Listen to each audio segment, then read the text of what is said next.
The massive crystalline doors of the Galactic Council chamber groaned open as Ambassador Lee Dong-ho stepped inside.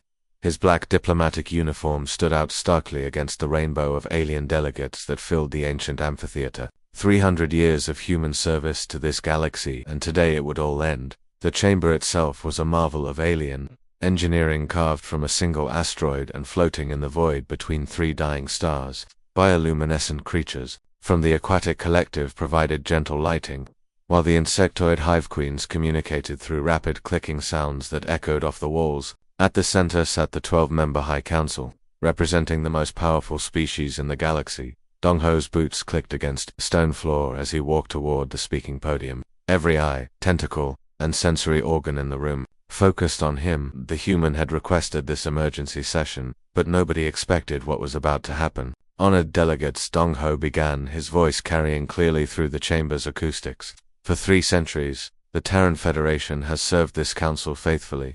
We have mediated over 2,000 conflicts, prevented 14 genocides, and maintained peace across 73 inhabited star systems. Chancellor Vexstar of the Draconian Empire shifted on his obsidian throne. His reptilian features showed obvious boredom. The Draconians were warriors by nature, and they had never appreciated humanity's diplomatic approach to galactic problems. Get to the point, human, he hissed, his forked tongue flicking impatiently. Dong-ho reached into his jacket and pulled out a small crystalline device. His diplomatic credentials, encoded with quantum signatures that proved his authority to speak for Earth and all human colonies. The chamber fell silent as he placed it carefully on the ancient podium. The Terran Federation hereby withdraws from all peacekeeping duties. Effective immediately, he announced. The silence that followed was deafening. Then chaos erupted. The spider-like ambassador from the Arachnid Confederacy reared up on her hind legs, her 8 eyes glowing with alarm. This is impossible. The humans cannot simply abandon their duties. Chancellor Vexter laughed, a sound like grinding metal. Empty threats from a servant species. Humans need us more than we need them. Your pathetic colonies exist only because we allow it. But Dong-ho wasn't finished. He pressed a button on his wrist communicator, and suddenly holographic displays appeared throughout the chamber. Each screen showed a different human outpost, space station, or diplomatic mission across the galaxy. Commander Park Ji-woo, begin Operation Exodus. Dong-ho spoke into his communicator.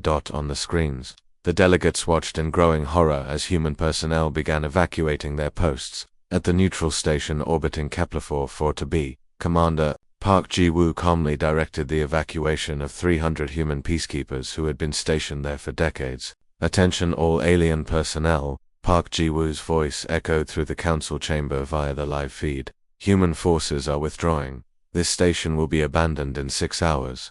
Secure your own transportation home. The Veshan delegate, a crystalline being whose body sparkled with inner light, spoke in harmonics that translated as panic. You cannot leave us. The Corvan Empire has been building war fleets. Without human mediation, they will attack our mining worlds.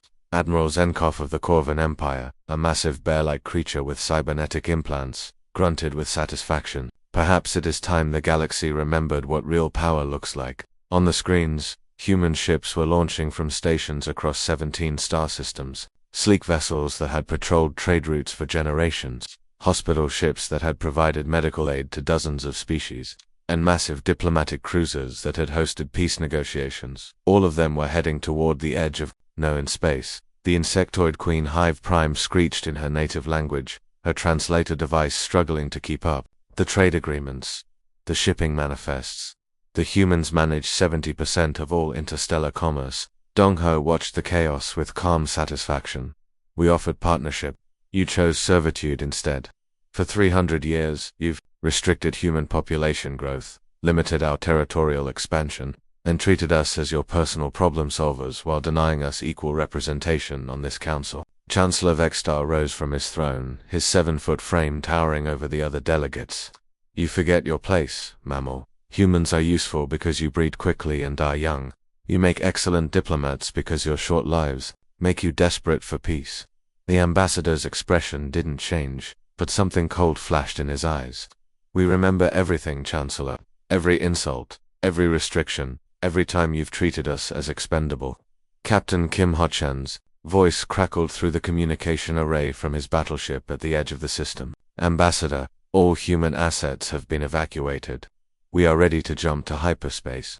The alien delegates were on their feet now, shouting in dozens of languages. The Aquatic Collective's representative was releasing clouds of bioluminescent, distress pheromones. The Mechanical Nexus Collective stood motionless, their optical sensors glowing as they calculated the implications of humanity's withdrawal. Dong-Ho picked up his credentials from the podium and walked toward the chambers. Exit. We gave you 3 centuries of peace. Now you can discover what the galaxy looks like without us. As he reached the doors, Chancellor Vextar roared, "You will be back. Your colonies will starve without our trade agreements." Dong-Ho paused and looked back at the chamber full of panicking aliens. "Chancellor, you might want to check how many of your ancient enemies have been quietly building military fleets while human peacekeepers kept you distracted with diplomatic ceremonies." The doors sealed behind him with a finality that echoed through the chamber. Within minutes, every human vessel in the system had vanished into hyperspace, leaving behind empty stations and confused alien crews who suddenly realized they had no idea how to maintain the systems that humans had been operating for them. Captain Kim Hotchin's final transmission reached the council chamber just as Dong-Ho's shuttle disappeared. "We gave you peace. Now find your own." The galaxy would never be the same. The silence from human space was deafening. For 93 days, not a single transmission had come from the Terran Federation. No diplomatic messages, no trade communications, no emergency broadcasts, nothing. It was as if humanity had simply vanished from the galaxy. Admiral Song Minho stood on the bridge of his flagship, the Sole Defender, watching the chaos unfold through long-range sensors. His ship floated at the edge of human territory, officially on patrol but really serving as an observation post.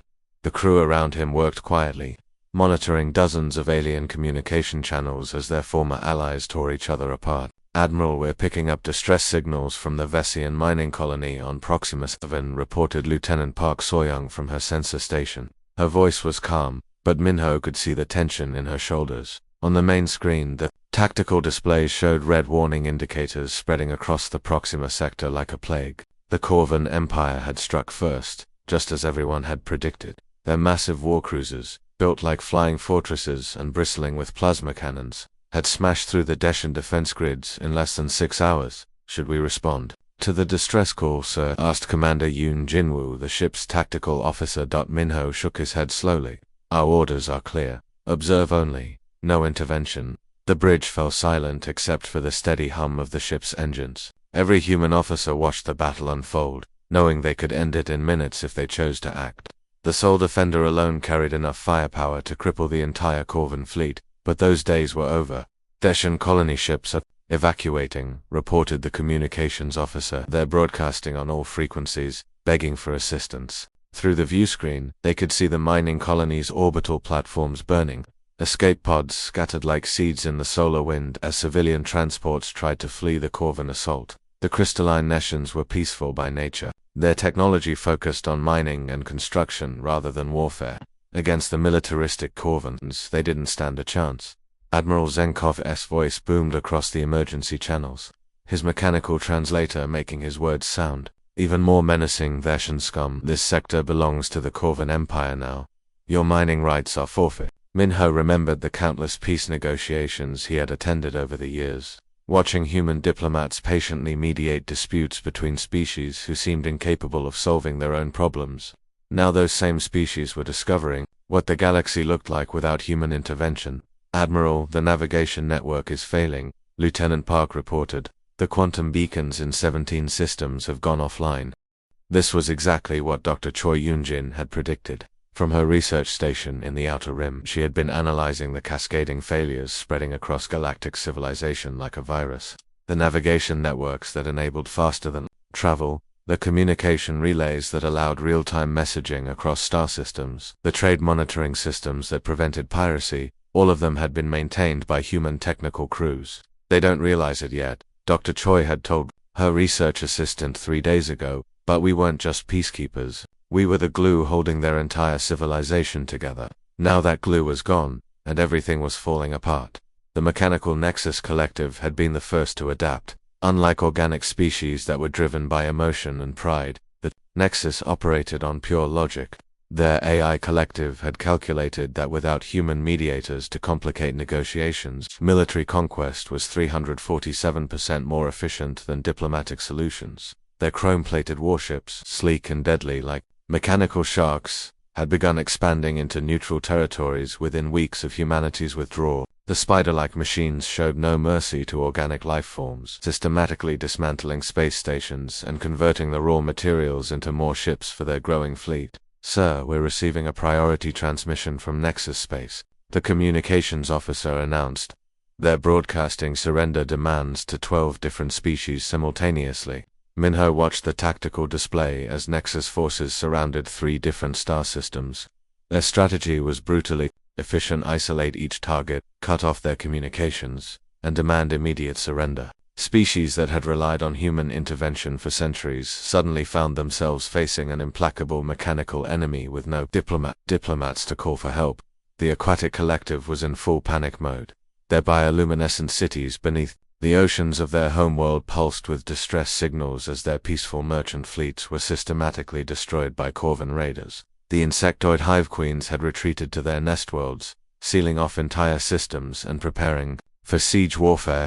"Admiral, incoming transmission from the Galactic Council," the communications officer announced. Chancellor Vexter's reptilian face appeared on the screen, but he looked nothing like the arrogant leader who had dismissed humanity 3 months ago. His scales were dull with stress, and his eyes held a desperate gleam. "Admiral Song," Vexter began, his voice lacking its usual commanding tone, "the Council formally requests human assistance in mediating the current conflicts. We are prepared to discuss revised terms for your people's participation in galactic affairs." Minho almost smiled. "Chancellor, I'm afraid you're mistaken.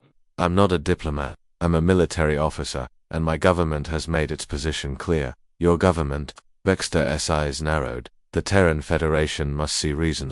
The galaxy is tearing itself apart." "Yes," Minho replied calmly. "It is. Perhaps you should have considered that before treating us like your personal servants for 3 centuries. The transmission cut off, leaving the bridge in silence.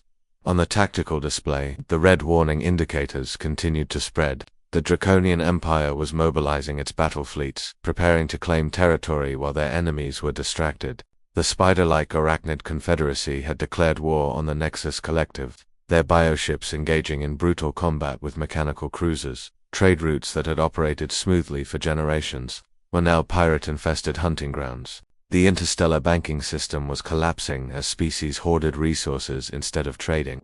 Communication networks failed daily as technical crews abandoned their posts to flee the growing conflicts. "Lieutenant Park, send a status report to Fleet Command," Minho ordered. "Tell them the aliens are learning what peace actually costs."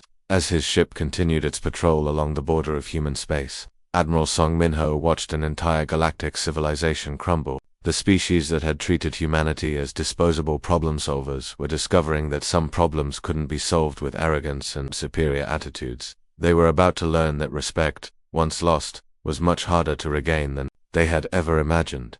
The galaxy was burning, and General Han Taezung had the best seat in the house to watch it all unfold. His command ship, the Incheon Strike, hung motionless at the border of human space like a silent predator watching prey tear each other apart. Through the massive viewscreen on the bridge, he could see the distant flashes of weapons fire as 17 different sectors erupted into chaos. "General, incoming priority transmission from Fleet Command," announced Communications Officer Lee. Minyo, her fingers danced across the holographic control panel as encrypted data streams poured in from across the galaxy. Fleet Admiral Yang Sujin's face appeared on the main screen, her expression calm despite the reports of galactic warfare flooding in behind her. "General Han, what's your assessment of the situation?" Taesong gestured to the tactical display where red conflict zones spread like wildfire across the star map. "Phase 1 complete, Admiral. Their dependencies are showing exactly as predicted." The plan had been decades in the making. While humanity publicly served as peacekeepers, they had been carefully documenting every weakness, every territorial dispute, every simmering hatred that their diplomatic efforts had been suppressing. Now, without human intervention, those conflicts were exploding simultaneously. The Corvan Empire just declared war on 3 different species, reported Intelligence Officer Captain Park Dongmin. "Admiral Zenkov is personally leading assault fleets against their Shin mining worlds, aquatic collective, ocean planets, and even some Nexus collective machine worlds. Through the sensor feeds, they watched Corvan warcruisers, massive, brutal ships that looked like flying battering rams, smashing through defensive lines that had relied on human-maintained shield generators for protection. The bear-like Corvans were natural warriors, and without human diplomats to channel their aggression into negotiations, they were unleashing centuries of pent-up fury. The Draconian Empire isn't far behind, added Lieutenant Yoon Dobbin from her intelligence station. Chancellor Vexstar just mobilized his entire battle fleet. They're moving on the Hive Queen territories. Taesung nodded grimly. The Hive Queens had always been vulnerable to the Draconians' superior firepower, but human peacekeepers had maintained the delicate balance between them for generations.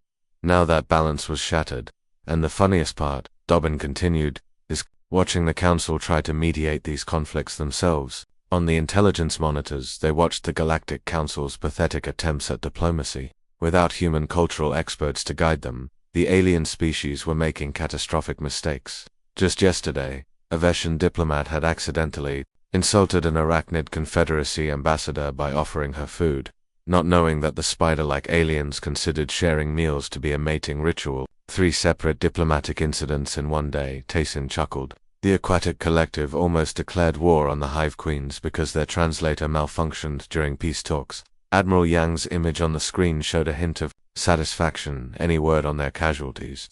Mounting rapidly, reported Captain Park. The Corvan assault on Veshan Colony 7 resulted in over 2 million civilian evacuations. The Nexus Collective has sterilized 4 Arachnid nest worlds, and the Draconians just glassed an entire Hive Queen planet. But the most interesting development was the Nexus Collective's sudden halt in their expansion.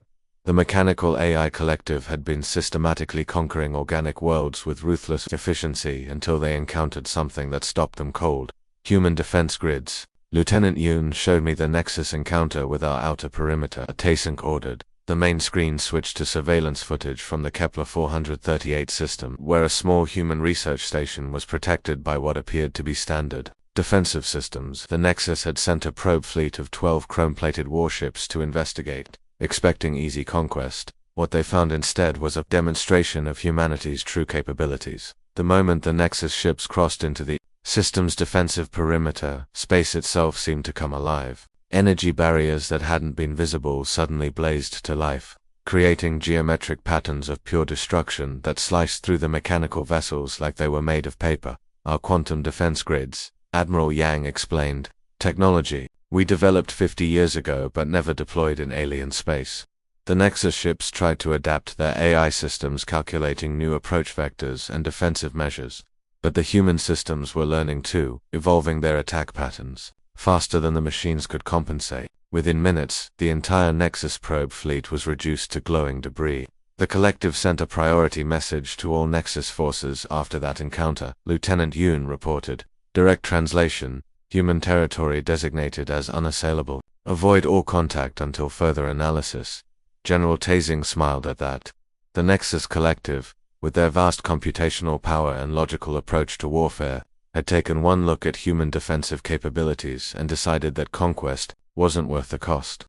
They're starting to realize the truth, Admiral Yang said. We weren't weak, we were restrained. Intelligence reports continued flooding in, revealing the extent of humanity's hidden preparations, while publicly maintaining their role as peaceful mediators. Human colonies had been quietly fortifying themselves for decades. Advanced weapons systems, defensive grids, and military technologies that made the Council's best equipment look like Stone Age tools. The orbital defense platforms around New Seoul are coming online, reported Captain Park. Plasma lance batteries that can punch through a dreadnought shields from 3-0 away. And the stealth destroyer squadrons, Taeson asked. Ghost fleet is operational. 47 ships with cloaking technology that makes them invisible to every sensor system in the galaxy. Admiral Yang's expression grew serious. We've been fighting with training weights on for 3 centuries. They never saw our real strength because we were too busy babysitting them. The truth was becoming clear across the galaxy. Humanity hadn't been the junior partner in galactic civilization, they had been the foundation holding everything together. Their military had been deliberately limited, their technology shared but never fully revealed. Their true capabilities, hidden behind a facade of diplomatic service. Now, as alien civilizations tore each other apart in conflicts that human peacekeepers had prevented for generations. The galaxy was getting its first glimpse of what humanity looked like when they stopped holding back. "Admiral, incoming distress call from the Galactic Council," Communications Officer Lee announced. "Let them wait," Admiral Yang replied coldly. "They wanted to find out what the galaxy looks like without human interference. Let them learn." Through the viewscreen, General Taezong watched another star system erupt in warfare as ancient enemies settled scores that human diplomats had kept suppressed for centuries. The plan was working perfectly. Soon, the survivors would understand that peace wasn't something they could take for granted, and respect wasn't something they could withhold from the species that had been protecting them all along. The galaxy was about to learn what happened when you bite the hand that feeds you. The data leak happened during the height of the Draconian assault on Hive Queen territory. A damaged communications satellite, hit by stray weapons fire, began broadcasting encrypted human files across open channels. What should have remained classified for another century suddenly became available to every species in the galaxy. Dr. Lee Sunwoo never intended for her research to be revealed this way. From her laboratory aboard the research vessel Sarjong, she watched in horror as 50 years of carefully documented intelligence spread across alien communication networks like a virus. "Dr. Lee, your files are being intercepted by every major faction," her assistant, Dr. Kim Jamin, reported with barely concealed panic. The encryption was broken by the impact damage. Everything about Project Withdrawal is now public knowledge.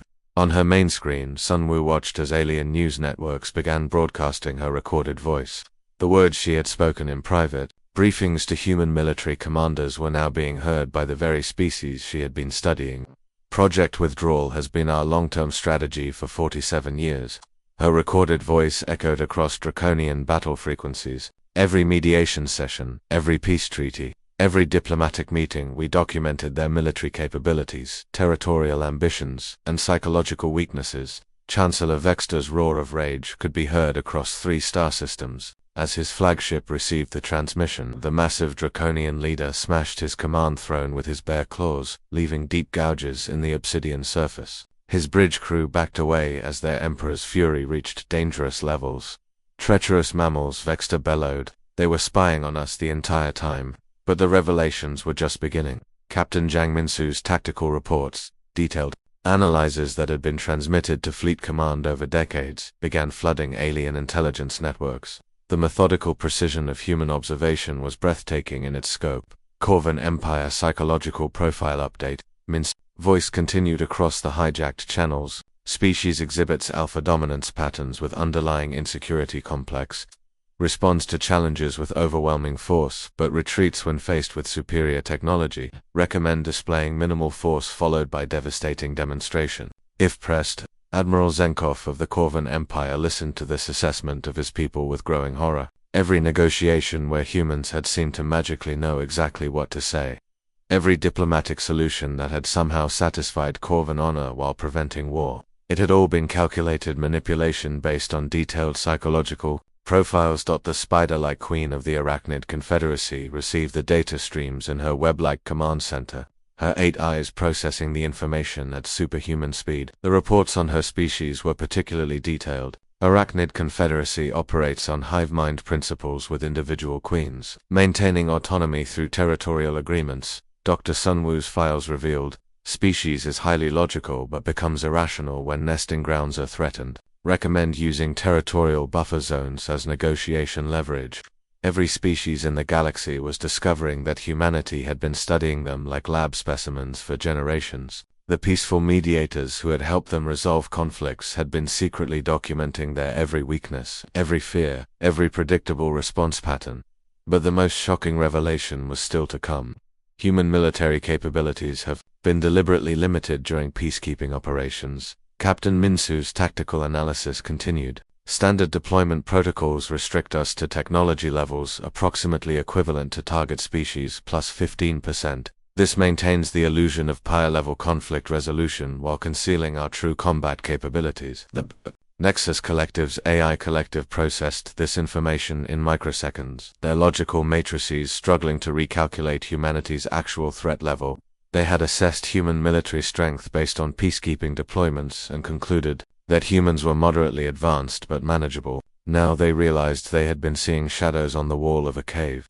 Recommendation: maintain facade of limited capabilities until withdrawal phase is implemented. Minsu's voice continued. Full military deployment should be reserved for post-withdrawal, territorial defense and expansion phases. Queen Hive Prime of the Insectoid Empire translated the data for her swarminds, her antennae twitching with barely controlled rage. The humans hadn't just been mediating their conflicts, they had been farming intelligence while presenting themselves as helpful servants. On the Council homeworld, the surviving members gathered in an emergency session as the leaked files continued to pour in. The ancient chamber that had once echoed with their dismissive commands to human ambassadors now filled with terrified whispers. "They know everything," stammered the Etienne representative, her crystalline body dim with shock. "Every territorial dispute, every resource claim, every military weakness we discussed in their presence." The Aquatic Collective's representative released clouds of distress pheromones that turned the chamber's water tanks a sickly green color. "We told them about our spawning grounds, our migration routes, our seasonal vulnerabilities. We trusted them completely. But the final revelation came in a live broadcast that cut through every communication channel in the galaxy. Premier Ko Sung-ho of the Terran Federation appeared on screens across hundreds of worlds, his expression calm but his eyes holding the weight of centuries. "People of the galaxy," he began, his voice carrying across the void to alien ears that had learned to fear human voices. "For 300 years, we offered you partnership. We shared our knowledge, our technology, our lives in service to galactic peace. And for 300 years, you treated us as servants." Behind him, holographic displays showed the current state of galactic warfare. 17 sectors burning, millions dead, entire civilizations teetering on the edge of collapse. You restricted our population growth while allowing other species unlimited expansion. You limited our territorial claims while granting vast regions to others. You demanded our service while denying us equal representation in the very council we protected. The images shifted to show human colonies, quiet and prosperous behind defensive barriers that no alien fleet could penetrate. While the galaxy burned, humanity watched from safety. "We gave you 3 centuries to learn respect," Premier Ko continued. "Instead, you taught us patience. You taught us to think in longer timescales than your quarterly trade agreements or annual territorial negotiations. You taught us to prepare for the day when your arrogance would finally outweigh your wisdom." Chancellor Vexstar tried to cut the transmission from his flagship, but the signal was being broadcast through networks the Draconians didn't even know existed. Human communication technology, revealed at last, made their most advanced systems look like smoke signals.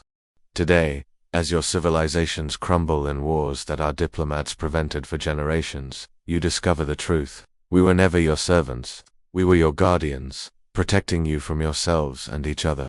But guardians who are not respected eventually become wardens." The transmission ended, leaving the galaxy in stunned silence. In the depths of space, human fleets began moving towards strategic positions they had been planning to occupy for decades. The time for watching was nearly over. The galaxy had learned what humanity was capable of when they chose restraint. Soon they would discover what humans could accomplish when they finally stopped holding back. The galaxy had become a graveyard of broken dreams and shattered empires. 6 months after humanity's withdrawal, the once mighty civilizations that had ruled the stars for millennia were reduced to scattered refugees fleeing through debris fields that had once been thriving worlds. Admiral Baek Jinho stood on the bridge of his flagship, the Soul's Vengeance, watching the final act of a drama that had been 3 centuries in the making. Through the massive viewscreen, he could see the wreckage of what had once been the Corvan Empire's greatest fleet, now floating dead in space after their disastrous war with the Dacian revenge armadas. "Admiral, the delegation has arrived," reported Commander Shin Yujin from her station. "They're requesting permission to board." Beak turned from the viewscreen, his uniform crisp and spotless despite the chaos surrounding them. Unlike the desperate aliens who had come begging for human intervention, he looked like a man who had been expecting this moment for years. "Send them to Conference Room Alpha," he ordered, "and Commander, make sure they see the weapons displays on their way there." The alien delegation that shuffled through the corridors of the Soul's Vengeance was a shadow of the proud council that had once dismissed humanity as useful servants. Chancellor Vexstar of the Draconian Empire, his scales dull and scarred from recent battles, led the group with obvious reluctance. Behind him limped Queen Hive Prime, 3 of her 6 legs replaced with crude mechanical prosthetics after the Nexus Collective's assault on her nest worlds. The Decian representative was barely recognizable, her crystalline body cracked and clouded from stress. The Aquatic Collective's ambassador moved slowly in his environmental suit, the bioluminescent patterns on his skin flickering weakly. Even the spider-like queen of the Arachnid Confederacy, normally proud and defiant, kept her 8 eyes focused on the floor. As they walked through the ship, the aliens couldn't help but stare at the weapon systems lining the corridors. Plasma cannons that could punch through a battleship's hull, quantum torpedo launchers that could sterilize entire planets, and energy shields that bent light itself around them. This was technology decades beyond anything they possessed. How long have they had weapons like this? Whispered the Decian delegate to Chancellor Vexter. The Draconian leader's response was barely audible, probably since before we first met them. In Conference Room Alpha, Admiral Beak waited with the patience of a species that had learned to think in centuries rather than years. The room itself was a statement of power, polished metal walls lined with holographic displays, showing the current state of galactic civilization. Red zones marked destroyed systems, yellow indicated ongoing conflicts, and tiny green dots showed the few remaining stable territories. Most of the galaxy was red. Honorable Admiral, Chancellor Vextar began, his voice lacking any of its former arrogance. The Galactic Council formally requests the return of human peacekeeping forces to restore order too. There is no Galactic Council, Beak interrupted smoothly. Half your member species are extinct. The other half are too busy fighting for survival to govern anything. Queen Hive Prime's antennae twitched nervously.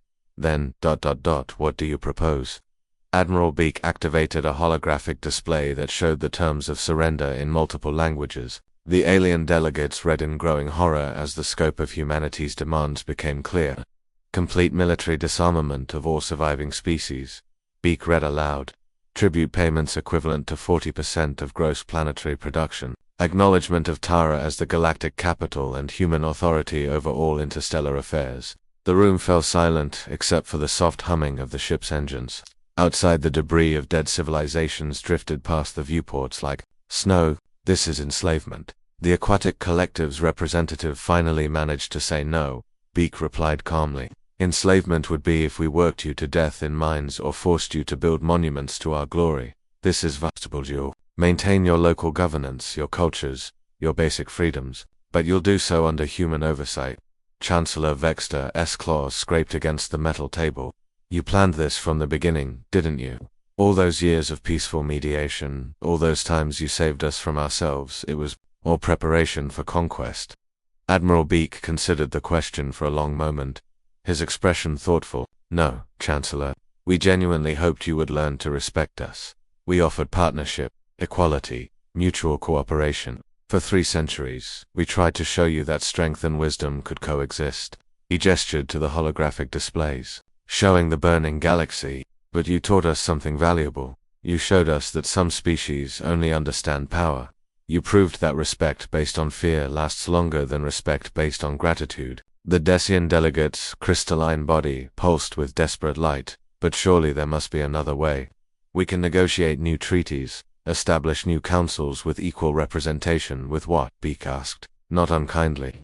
The Corvan Empire is reduced to 3 star systems. The Nexus Collective is fighting a losing war against everyone they tried to conquer. The Draconian Empire's fleet is scattered wreckage. You have nothing left to negotiate with except your surrender. Through the viewscreen, they could see human battle fleets taking positions throughout the galaxy.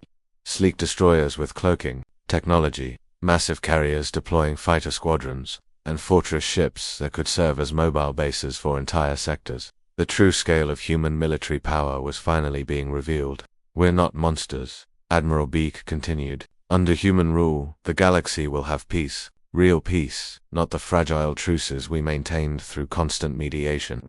Your species will be protected. Your worlds will be rebuilt. Your cultures will be preserved. But we'll never be free, Chancellor Vextar said bitterly. You were never free, Beak replied. You were dependent on us for everything: trade, navigation, conflict resolution, technological advancement. The only difference now is that we're no longer pretending you were our equals. One by one, the alien delegates signed the surrender documents with hands, claws, and appendages that trembled with the weight of their civilization's defeat. Each signature represented the end of an empire and the beginning of humanity's age. As the last delegate finished signing, Admiral Beak looked out at the stars through the viewscreen. Human ships were already moving to occupy key systems, beginning the long process of bringing order to the chaos. "Welcome to the Terran Galactic Empire," he said quietly. "We'll be better rulers than you ever were." Outside, the galaxy burned a little less brightly as human peacekeepers began their work once again. But this time, there would be no question about who was in charge. The servants had become the masters, and the age of human dominance over the stars had finally begun. Humanity had tried patience and diplomacy for 3 centuries. Now they would try something else. They would try ruling with the firm hand of those who had earned their throne through wisdom, preparation, and the simple truth that power belonged to those strong enough to seize it and wise enough to keep it. Galaxy would have peace at last. Human peace, enforced by human strength, guided by human wisdom. The